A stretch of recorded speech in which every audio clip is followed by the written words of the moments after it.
Assalamualaikum warahmatullahi wabarakatuh, sahabat-sahabat Dialektik TV dimanapun Anda berada.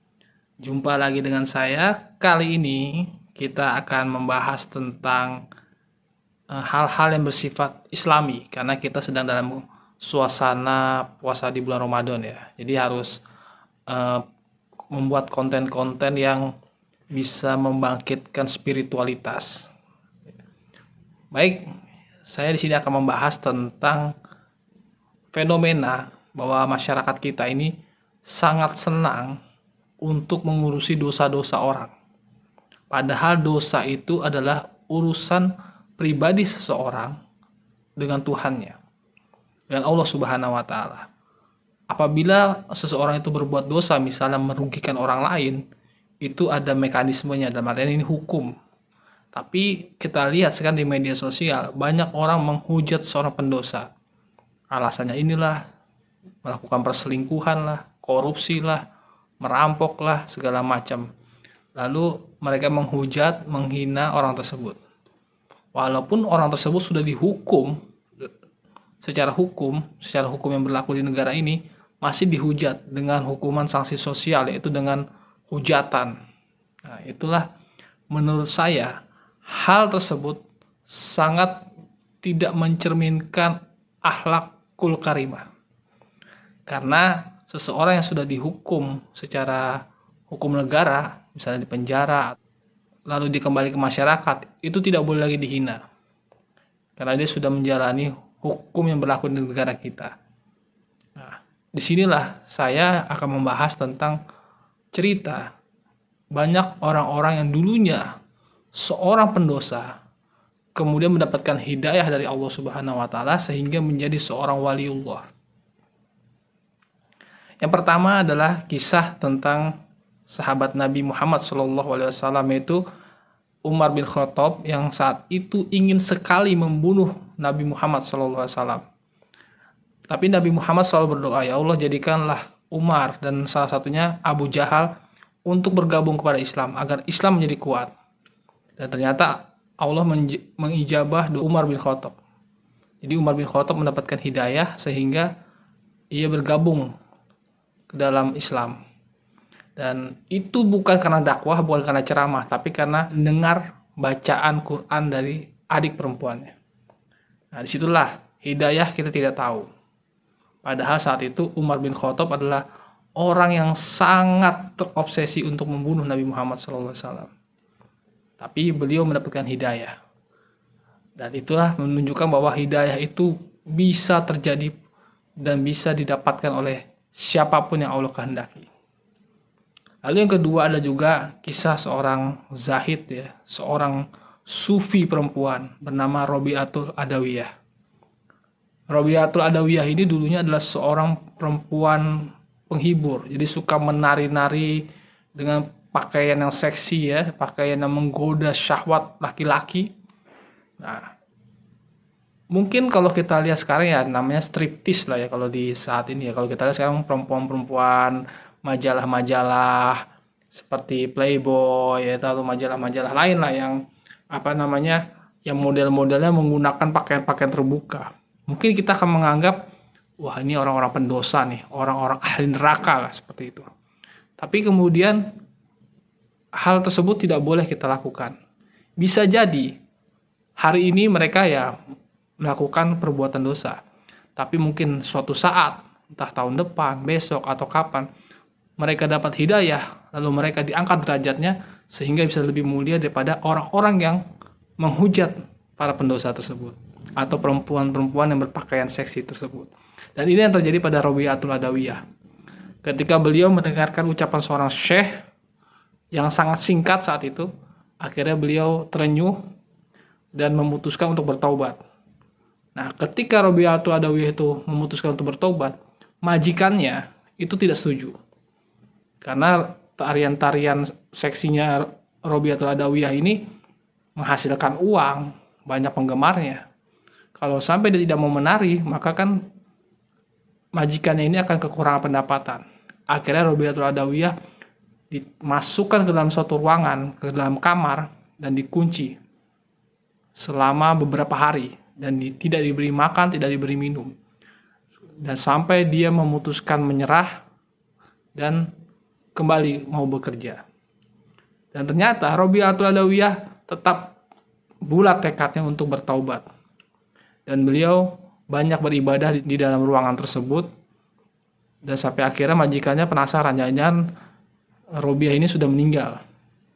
Dibukalah ruangannya, ternyata beliau masih hidup dan tubuhnya dibalut oleh cahaya, nur.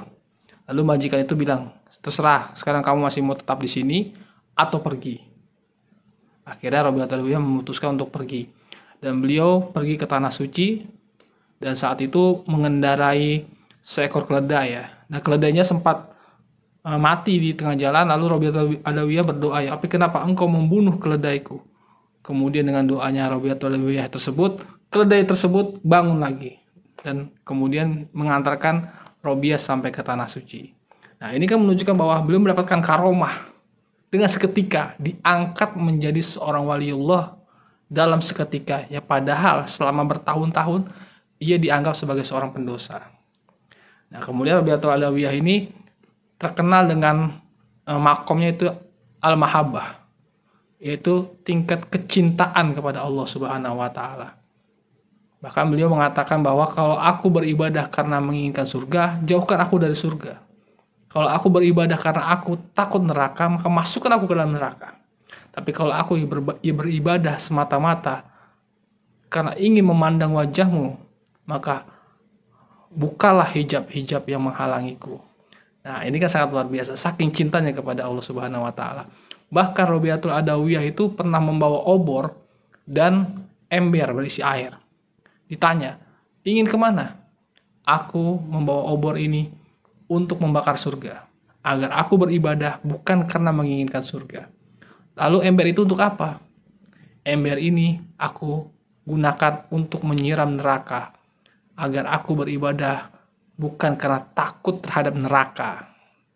Nah, ini kan sangat luar biasa bahwa beliau benar-benar beribadah semata-mata hanya cinta kepada Allah Subhanahu wa taala.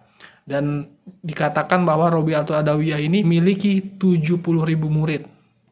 Dan banyak para syekh, para ulama-ulama besar yang ingin melamar beliau, menjadikan beliau istri, tapi ditolak. Jadi orang yang dulunya mungkin ulama tidak ingin menikahi ya karena pekerjaannya itu ya, tapi ternyata begitu beliau tobat dan menjadi ulama besar, malah ulama-ulama yang soleh banyak yang ingin melamar beliau. Nah, ini salah satu contohnya adalah Rabi'atul Adawiyah. Juga ada kisah tentang Habib Ajami. Habib Ajami ini dulunya seorang lintah darat, rentenir lah.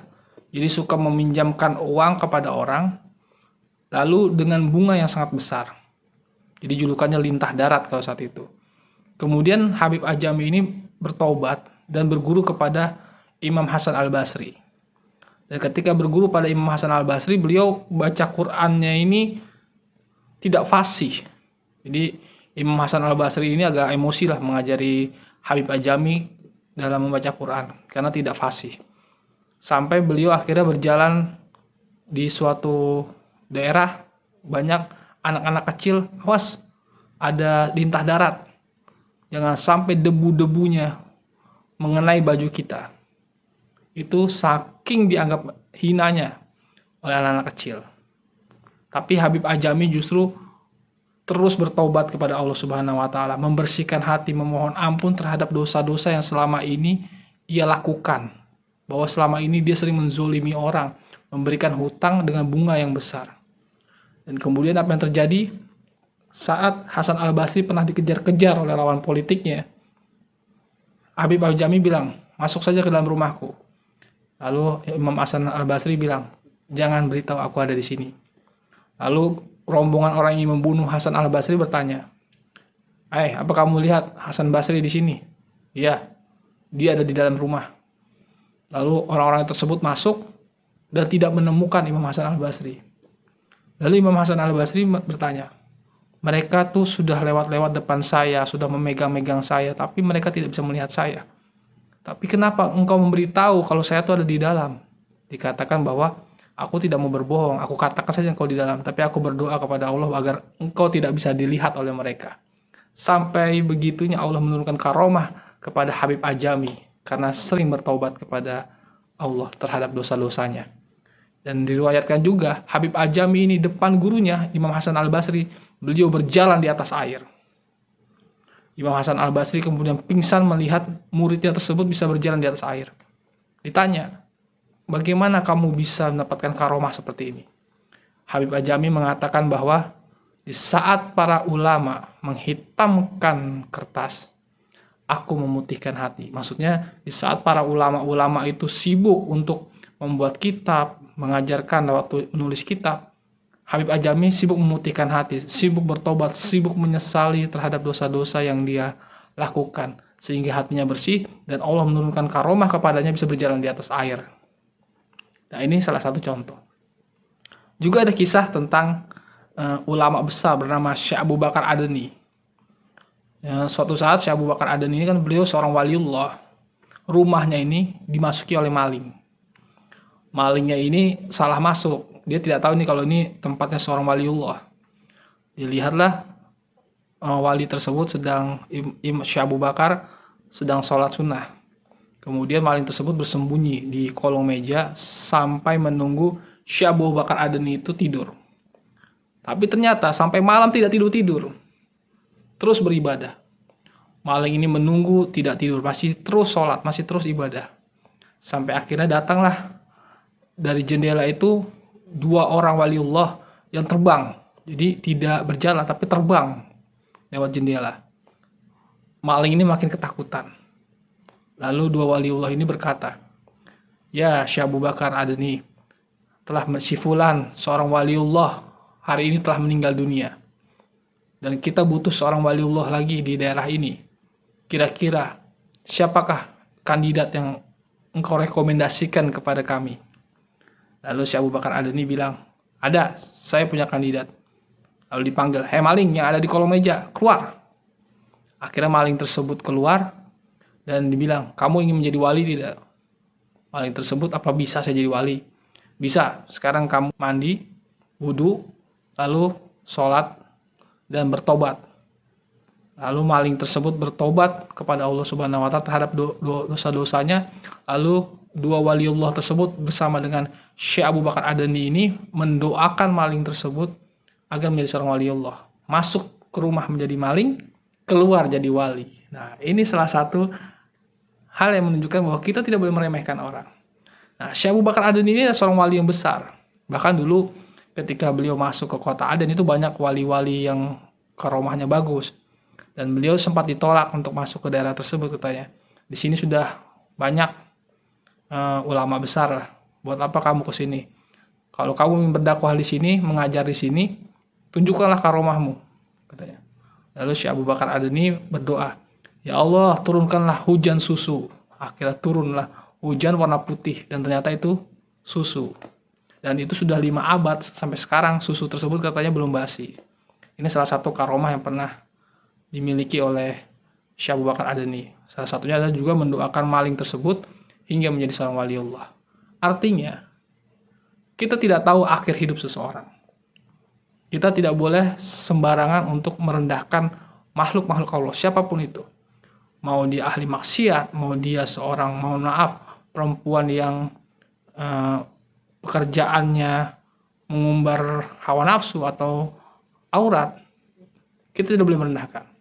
Siapa tahu besok atau tahun-tahun berikutnya Allah menurunkan hidayah di hatinya dan dia menjadi seorang waliullah. Tidak ada yang tahu karena wali-wali Allah itu disembunyikan oleh Allah. Dan kadang-kadang petunjuk dan hidayah diberikan kepada orang-orang yang dikehendaki oleh Allah Subhanahu wa Ta'ala tanpa kita kira mudah prediksi siapakah orang tersebut. Mungkin itu saja.